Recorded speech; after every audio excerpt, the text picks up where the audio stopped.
வணக்கம். இன்றைய முக்கிய செய்திகள். கிறிஸ்துமஸ் பண்டிகை முன்னிட்டு புதுச்சேரி தேவாலயங்கள் மெய்நொழியில் ஜொலிக்கின்றன. இந்த ஆண்டு ஏராளமான சுற்றுலா பயணிகள் பல்வேறு மாநிலங்கள் மற்றும் வெளிநாடுகளில் இருந்தும் புதுச்சேரிக்கு வந்துள்ளதால் புதுச்சேரி தேவாலயங்களில் கூடுதல் போலீஸ் பாதுகாப்பு போடப்பட்டுள்ளது.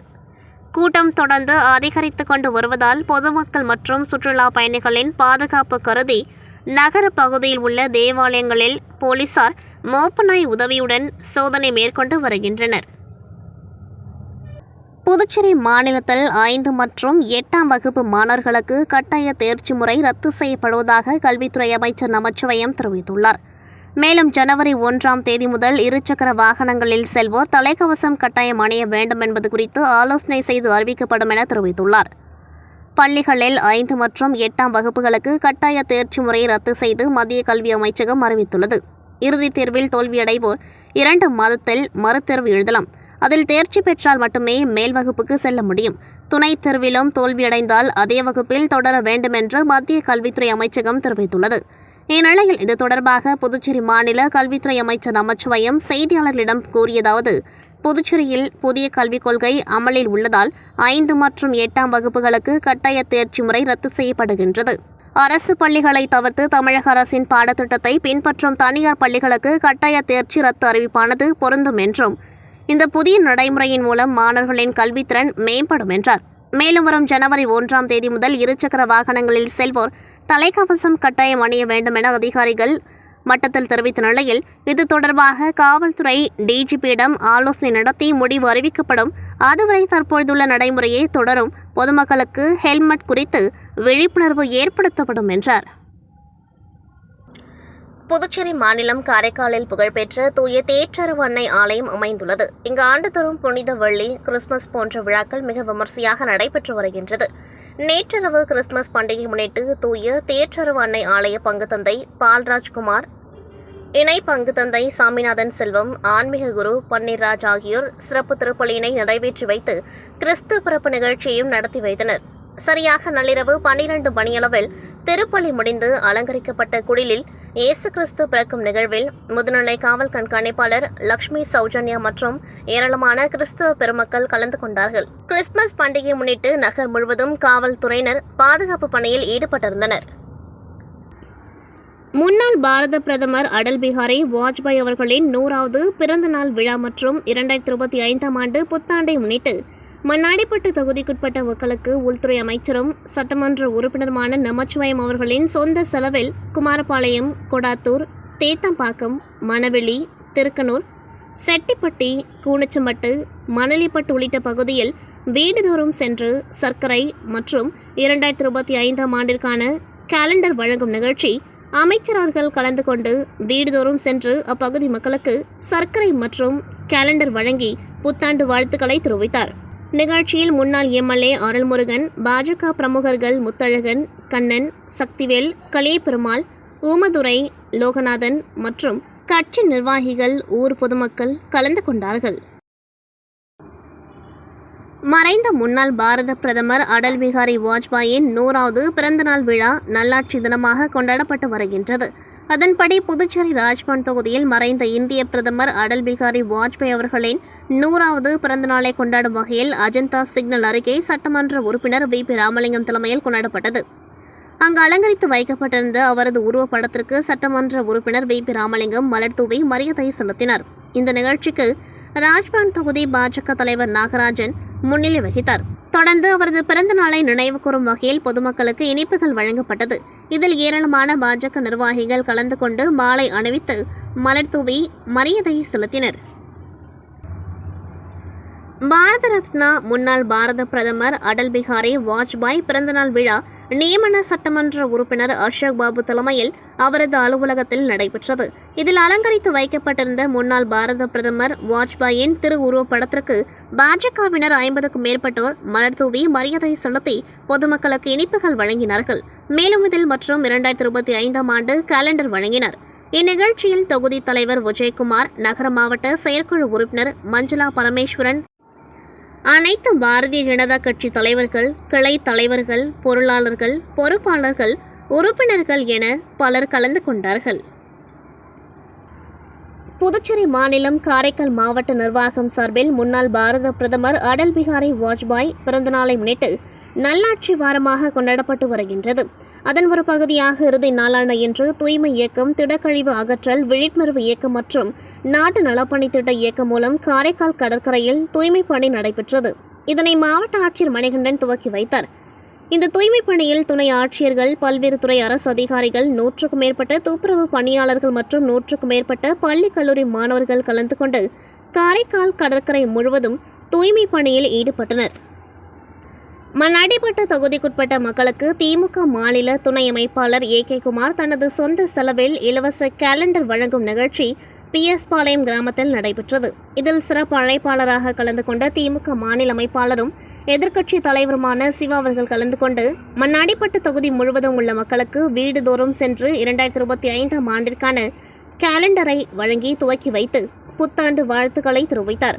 நிகழ்ச்சியில் திமுக தொகுதி செயலாளர் கலைவாணன், அவைத்தலைவர் மண்ணாங்கட்டி, பொதுக்குழு உறுப்பினர் செந்தில் வேலன், மாநில இளைஞரணி துணை அமைப்பாளர் அகிலன், கிளை செயலாளர் சந்தோஷ்குமார், ஆறுமுகம், மனோகர் மற்றும் திமுக கட்சி நிர்வாகிகள், ஊர் பொதுமக்கள் திரளாக கலந்து கொண்டார்கள்.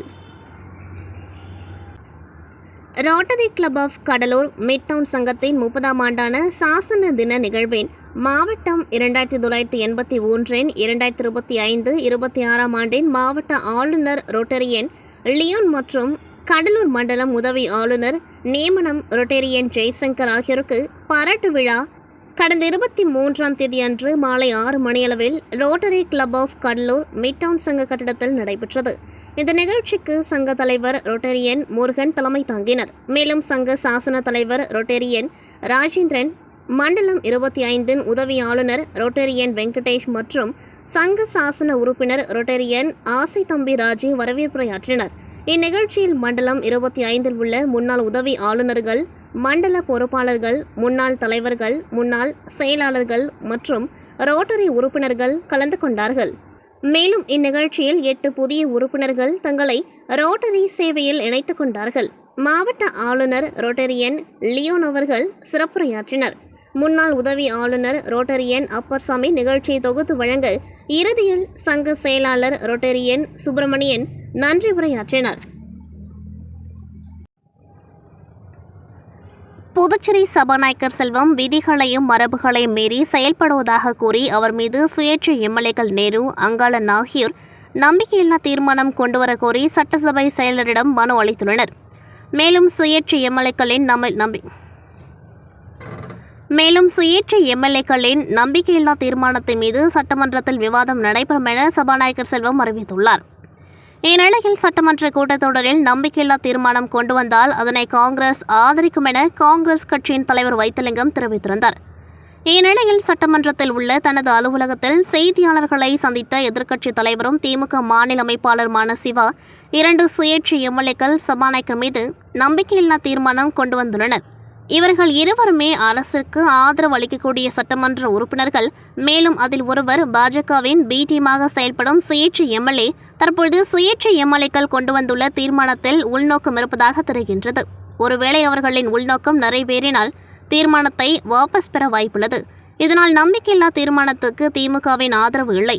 அதே நேரத்தில் இந்தியா கூட்டணியில் இடம்பெற்றுள்ள காங்கிரஸ் சபாநாயகர் மீது நம்பிக்கையில்லா தீர்மானம் கொண்டு வந்தால் அதை திமுக ஆதரிக்கும் என்றார்.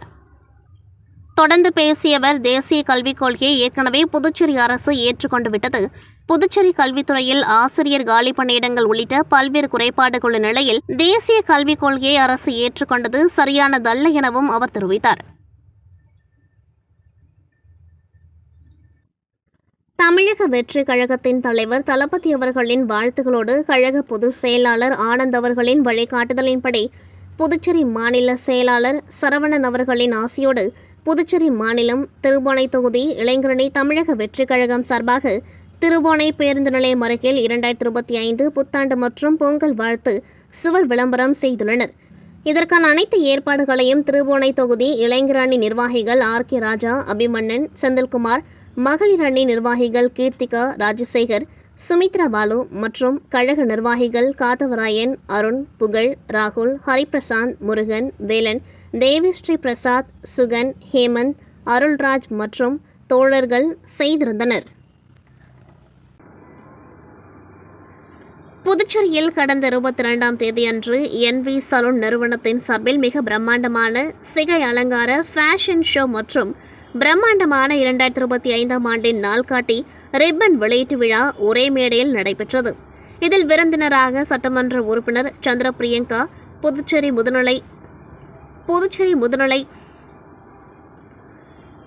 முதுநிலை காவல் கண்காணிப்பாளர் தலைமையகம் அனிதா ராய் IPS கலந்து கொண்டார்கள். இவர்களுக்கு NV சலூனின் நிறுவனத்தின் தலைவர் ராதிகா பிரேம்குமார் சிறப்பு விருந்தினர்களை வரவேற்று கௌரவித்தார்.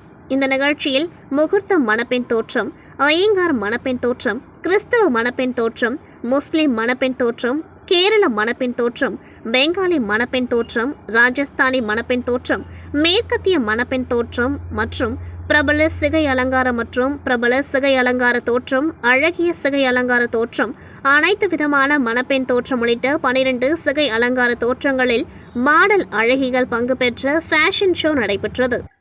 இதனைத் தொடர்ந்து 12 வகையான மணப்பெண் அலங்கார தோற்றங்களில் வடிவமைத்த சிறப்பு வாய்ந்த நாள்காட்டியை சிறப்பு அழைப்பாளர்கள், நிறுவன தலைவர் மற்றும் நிர்வாக இயக்குனர் உள்ளிட்டவர்கள் வெளியிட்டனர். இதில் NV சலூனின் நிறுவன தலைவர் ராதிகா பிரேம்குமார் அவர்கள் பேசுகையில், இந்தியாவில் சிறப்புமிக்க பெண்களின் அழகை வெளிப்படுத்தும் வகையில் பலவிதமான மணப்பெண் அலங்கார ஃபேஷன் ஷோ நடைபெற்றது.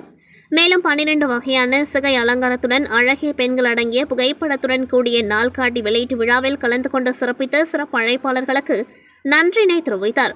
மேலும் புதுச்சேரி இதுபோன்ற நிகழ்ச்சி ஆண்டுதோறும் நமது நிறுவனத்தின் சார்பில் நடைபெறும் என்றும், புதுவை மற்றும் அதனை சுற்றியுள்ள பகுதிகளில் வாழும் அனைத்து மாநிலத்தை சேர்ந்த மக்கள் அவர்களின் மாநிலத்திற்கு ஏற்ப அலங்காரம் மற்றும் சிகை அலங்காரங்கள் சிறந்த முறையில் எங்களது நிறுவனத்தின் மூலம் இதுபோன்ற அழகிய தோற்றங்களில் திருமண பெண்களுக்கு அமைத்து தரப்படும் என்றும், இந்த நிகழ்ச்சிக்கு ஒத்துழைப்பு கொடுத்த எங்களை சார்ந்த அனைத்து நிர்வாகிகளுக்கும் நண்பர்களுக்கும் எங்கள் நிறுவனத்தின் சார்பில் எனது சார்பிலும் நன்றினை தெரிவித்துக் கொள்வதாக தெரிவித்தார்.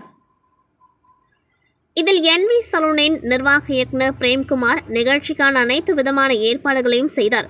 மேலும் இதுநாள் வரை NV சலூனாக செயல்பட்டு வந்த நிறுவனம் இனி புதுச்சேரியில் 2025ஆம் ஆண்டு முதல் சென்னையை சேர்ந்த ABCD நிறுவனத்தின் பேராசிரியர் டாக்டர் GS பிரபுதாஸ் அவர்களுடன் இணைந்து வெல்னஸ் ஸ்டுடியோவாக செயல்படும் என்று நிறுவனத்தின் மூலம் மகிழ்ச்சியுடன் தெரிவித்துக் கொண்டார். புதுச்சேரி திருக்கனூர் வக்ரகாளி அம்மன் வழிபாட்டு மன்றம் சார்பில் உலக நன்மை வேண்டி ஆண்டுதோறும் திருவக்கரை வக்ரகாளி அம்மனுக்கு பால்குடம் எடுத்து வழிபடுவது வழக்கம். அதன்படி இந்த ஆண்டு திருக்கனூர் முத்துமாரியம்மன் கோவிலில் இருந்து புறப்பட்ட 1008 பால்குட ஊர்வலத்தை முன்னாள் துணை சபாநாயகர் TPR செல்வம் துவக்கி வைத்தார். இதில் சுற்று கிராமப்புறங்களைச் சேர்ந்த ஏராளமான பெண் பக்தர்கள் கலந்து கொண்டு பால்குடம் ஊர்வலமானது திருக்கனூரில் இருந்து திருவக்கரை வக்ரகாளி அம்மன் ஆலயத்திற்கு சுமார் 5 கிலோமீட்டர் தூரம் பாத யாத்திரையாக சென்று வக்ரகாளி அம்மனுக்கு உலக நன்மைகள் வேண்டியும், மழை பொழிந்து விவசாயம் செழிக்க வேண்டியும் பாலாபிஷேகம் செய்யப்பட்டது. இந்நிகழ்ச்சியில் கோவில் நிர்வாகிகள் துரைராஜன், கண்ணன், செந்தில்வேலன், ராஜு, பாபு, சந்தோஷ், பிரகாஷ், செந்தில்குமார் மற்றும் புதுச்சேரி திருக்கனூர் வக்ரகாளியம்மன் வழிபாட்டு மன்றத்தை சார்ந்த பக்தர்கள், நிர்வாகிகள் என அனைவரும் கலந்து கொண்டு வக்ரகாளியம்மனை தரிசித்தனர். இத்துடன் செய்திகள் நிறைவடைகின்றது. நன்றி, வணக்கம்.